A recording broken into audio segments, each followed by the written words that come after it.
Air India flight 171 को crash हुए अब एक हफ्ता हो चुका है और ऑपरेशन सिंदूर के बाद लग रहा है ऑपरेशन कवर अप कहीं ना कहीं शुरू हो चुका है, क्योंकि जिस तरीके से अब सरकार का बर्ताव है और कुछ हद तक जिस तरीके से एयर इंडिया का बर्ताव है, उससे तो यही लग रहा है कि लोगों को सच बताना अब ज़रूरी नहीं समझा जा रहा है, डिटेल्स पहुंचाना ज़रूरी नहीं समझाया जा रहा है। देशभक्त पर आज ये बहुत ही क्विक लाइव एपिसोड इसलिए क्योंकि ऐसी नई जानकारी अब सामने आ रही है जिससे बहुत लोगों को जो डाउट था कि एयर इंडिया की जो केबिन थी, एंटरटेनमेंट थी, ये जो चीज़ें ख़राब थी, इससे ज़्यादा शायद इंजन और मेंटेनेंस में भी प्रॉब्लम आ सकती है, वो सबूत अब सामने आ रहा है। रॉयटर्स का एक रिपोर्ट देखिए, एक एक्सक्लूसिव रिपोर्ट जो सामने आई है। उन्होंने एक एक्सक्लूसिव रिपोर्ट आज जारी करके, एक हफ्ते बाद इस क्रैश के बाद रिपोर्ट जारी करके एक चीज़ तो साबित कर दी है कि जहां तक मेंटेनेंस की बात थी तो पूरी तरीके से केयरफुल नहीं रही है एयर इंडिया, प्रॉब्लम ज़रूर आई है। रिपोर्ट में कोट कर रहा हूं, Indian aviation regulator has warned Air India of breaching safety rules after three of its Airbus planes flew despite being overdue checks on emergency equipment and for being slow to address the issue, government document shows. ये ड्रीमलाइनर्स की बात नहीं हो रही है, ये crash के बाद बात नहीं हो रही है, क्रैश से पहले ही ये वार्निंग आ चुकी थी एयर इंडिया को अपने एयरबस प्लेन्स के बारे में, जहां उन्होंने इमरजेंसी एग्जिट ठीक से जो चेक्स होने थे वो नहीं किए थे। एक चेक में देरी कितनी? In one case, the watchdog found the inspection of the Airbus A320 jet was delayed by more than a month before being carried out on May 15th. पिछले साल की बात हो रही है। दूसरे में showed that the checks were over 3 months late, while a third inspection was delayed by 2 days. तो एक जगह 1 महीना, एक जगह 3 महीना, एक जगह 2 दिन।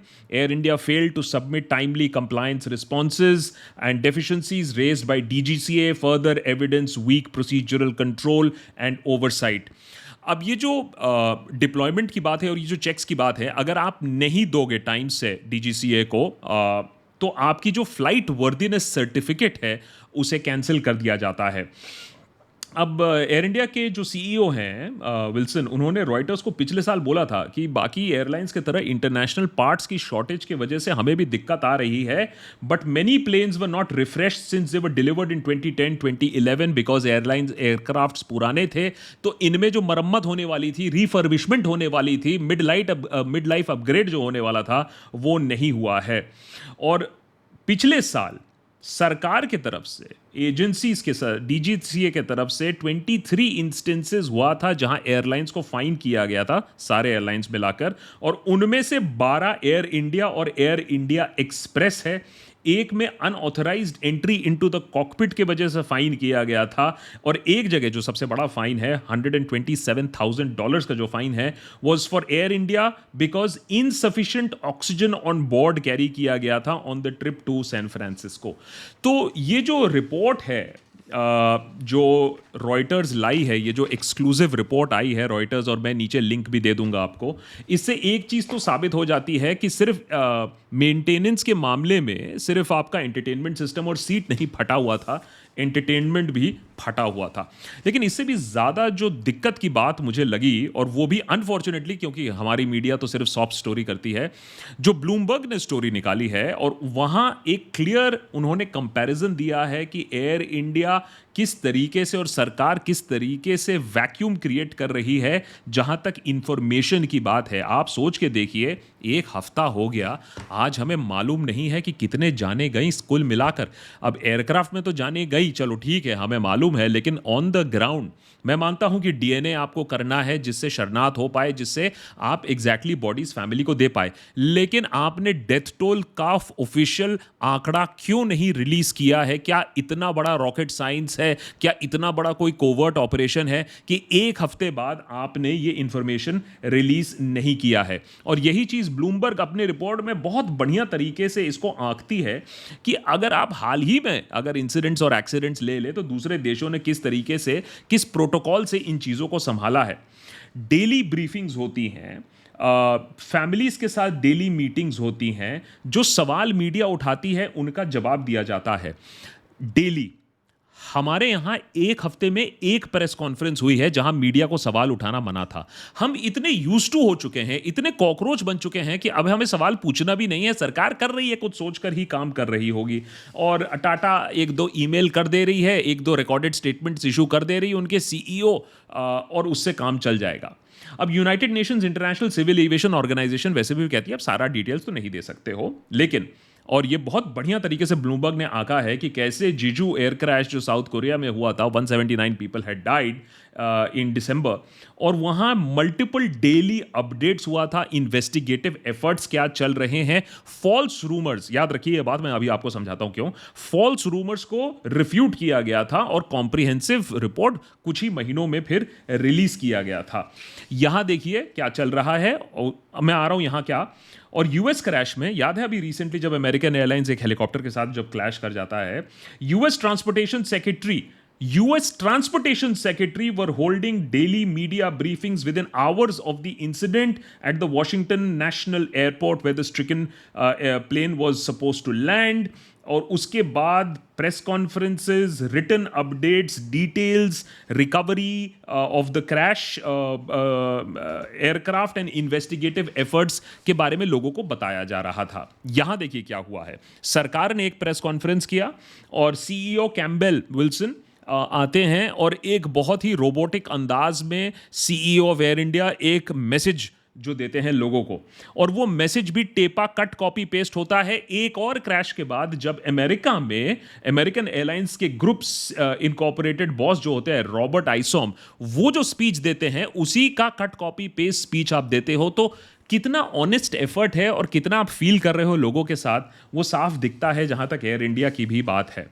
लेकिन ये सब धांधलीबाजी करने के बाद भी ना, जब सच्चाई सामने आती है तब आपको कुछ तो करना पड़ता है। और अब एयर इंडिया कह रही है दैट हम 15% तक कटौती करेंगे अपने फ्लाइट्स की। और उस पर हम 15% क्यों हैं? दूसरे एयरलाइंस भी 15% कट ऑफ कर रहे हैं मिडिल ईस्ट कॉन्फ्लिक्ट की वजह से, या क्या रीजन है, उस पर मैं आता हूं। लेकिन एक और चीज देखिए,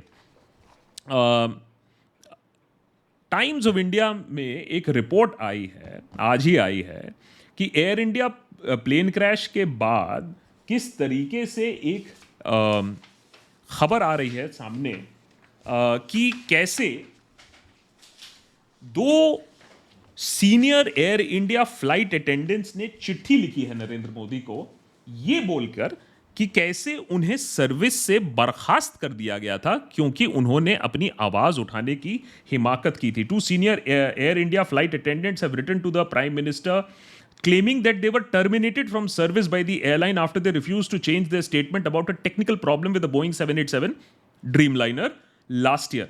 क्यों? क्योंकि उन्होंने जब दरवाजा खोला, जो मैल फंक्शन हुआ, राफ्ट डिप्लॉय हो गया, जो इमरजेंसी राफ्ट है वो डिप्लॉय हो गया, जबकि ये नहीं होना था। और राफ्ट तभी डिप्लॉय होता है जब डोर आर्म्ड या ऑटोमेटिक मोड में होता है, तब प्लेन भी समझ जाता है ये इमरजेंसी है। मैनुअल मोड में नहीं होता है जब आपने इसको डिसआर्म कर दिया है। जब ये 2 senior Air India flight attendants ने कहा कि हमने ऐसा नहीं किया था, ये मैल फंक्शन की वजह से राफ्ट डिप्लॉय हुआ है, तो उनको बोला गया कि आप अपना स्टेटमेंट चेंज करो, नहीं तो हम आपको निकाल देंगे नौकरी से। ये कितना सही है कितना झूठ है ये तो नहीं पता है, लेकिन रॉयटर्स के रिपोर्ट के बाद ये बात तो जरूर सामने आती है कि कहीं ना कहीं ये सारी चीजें दबाई जा रही थी। और मैं क्यों कह रहा हूं दबाई जा रही थी?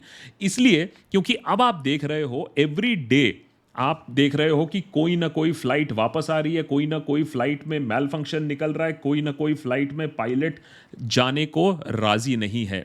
और इसीलिए एयर इंडिया कह रही है दैट 16 इंटरनेशनल रूट्स पर वो अपने ऑपरेशंस को कर्टेल करेगी, सस्पेंड ऑपरेशंस टू 3 सिटीज करेगी। इसमें इम्पैक्ट होंगे जो उनके फ्लाइट्स हैं, Delhi, Nairobi, Amritsar, London, Goa, London, तो ये सारे फ्लाइट्स उनके इम्पैक्ट होने वाले हैं जब ये चीज़ें इन लोग करेंगे।